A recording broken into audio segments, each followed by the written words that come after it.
শুধুমাত্র সাবুদানা দিয়ে যে এত মজার একটা ডেজার্ট তৈরি করা যায় আমি নিজেই কিন্তু আগে জানতাম না। আসসালামু আলাইকুম, কেমন আছেন সবাই? আজকে সম্পূর্ণ একটা নতুন রেসিপি নিয়ে আপনাদের মাঝে হাজির হয়ে গেছি। সেটা হলো সাবুদানার রসমালাই। এই রসমালাইটা দেখতে একদমই চকচকে আর খেতে কিন্তু আলহামদুলিল্লাহ অনেক বেশি মজা হয়। প্রথমে আমরা সাবুদানার মিষ্টিটা তৈরি করব। তার জন্য এখানে আমি হাফ কাপ সাবুদানা ভালো করে ধুয়ে পরিষ্কার করে নিয়েছি। এখন দিয়ে দিচ্ছি 2 টেবিল পানি। পানিটা দিয়ে হাত দিয়ে একটু নেড়ে চেড়ে একটা ঢাকনা দিয়ে ঢেকে এটাকে 10 মিনিটের জন্য রেস্টে রেখে দিব। এর মাঝে কিন্তু সাবুদানাটা নরম হয়ে যাবে আর একটু ফুলে উঠবে। ফিরে আসছি 10 মিনিট পর।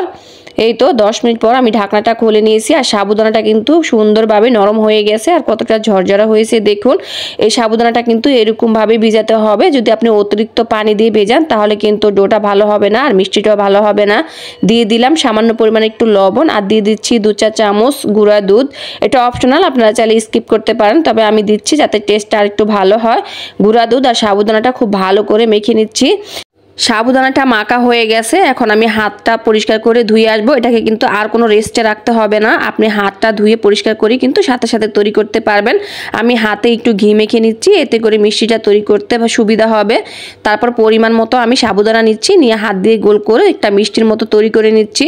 এটা চেষ্টা করবেন একটু ছোট করে তৈরি করার জন্য, যেহেতু সাবুদানা কিন্তু রান্নার পর অনেকটা ফুলে ওঠে, তাই কিন্তু আমি মিষ্টিগুলা একটু ছোট করে তৈরি করে নিচ্ছি। আপনারা চাইলে কিন্তু এটাকে লম্বালম্বি করে তৈরি করতে পারেন। আমি কিন্তু গোল গোল একদম ছোট করে তৈরি করে নিচ্ছি আর এইভাবে করে কিন্তু সবগুলো মিষ্টি আমি তৈরি করে নিয়েছি। এই মিষ্টিটা রান্না করার জন্য চুলায় আমি হাফ লিটার গরুর দুধ নিয়েছি, দিয়ে দিচ্ছি হাফ কাপ চিনি, 2টা এলাচ দিয়ে দিচ্ছি, এতে করে সুন্দর একটা ফ্লেভার বের হবে। এখন দুধ চিনি খুব ভালো করে নেড়ে চেড়ে মিশিয়ে নিচ্ছি আর কিছুক্ষণ জাল করে একটা বলক তুলে নিচ্ছি। এটা কিন্তু 2টা বলক ওঠার পরে কিন্তু আমি মিষ্টিগুলা দিয়ে দেব। প্রথম অবস্থায় কিন্তু দুধটা জাল করে ঘন করে ফেলা যাবে না, তাহলে কিন্তু মিষ্টিটা সেদ্ধ হবে না। আর এই মিষ্টিগুলো অবশ্যই দুধটা ফুটে ওঠার পরে দিতে হবে, আগে কিন্তু দেওয়া যাবে না, তাহলে মিষ্টিটা কিন্তু একদম ভেঙে যাবে। এই তো আমি সবগুলো মিষ্টি দিয়েছি আর চুলাটা মাঝারি করে দিয়েছি। এখন মিষ্টিগুলোকে আমি অনবরত নেড়ে চেড়ে এটাকে রান্না করে নেব। এটা 5 মিনিট রান্না করার পর দেখুন দুধটা কিন্তু আগের চাইতে অনেকটা কম এসেছে আর মিষ্টিগুলো একদম ফুলে ডাবল হয়ে গেছে।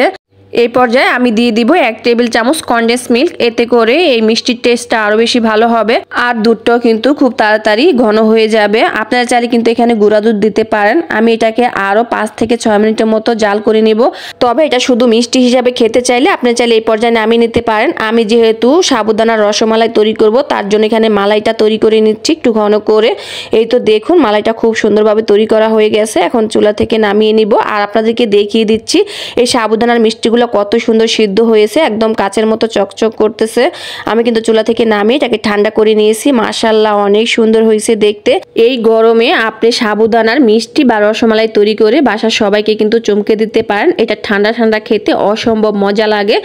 এই সাবুদানার রসমালাইটা বাসায় অবশ্যই একবার তৈরি করে দেখবেন। বাচ্চা থেকে বড় সবাই কিন্তু অনেক পছন্দ করে খাবে আর এটা অনেক হেলদিও। আমি আপনাদেরকে খুব কাছ থেকে দেখিয়ে দিচ্ছি এই সাবুদানার মিষ্টিগুলা কতটা নরম তুলতুলে হয়েছে। বন্ধুরা দেখে নিশ্চয়ই বুঝতে পারতেছেন এটা কতটা নরম আর তুলতুলে হয়েছে। বাসায় অবশ্যই এই রেসিপিটা একবার ট্রাই করবেন। ভালো লাগলে লাইক কমেন্ট শেয়ার করে দিবেন। সবাই ভালো থাকবেন। আল্লাহ হাফেজ।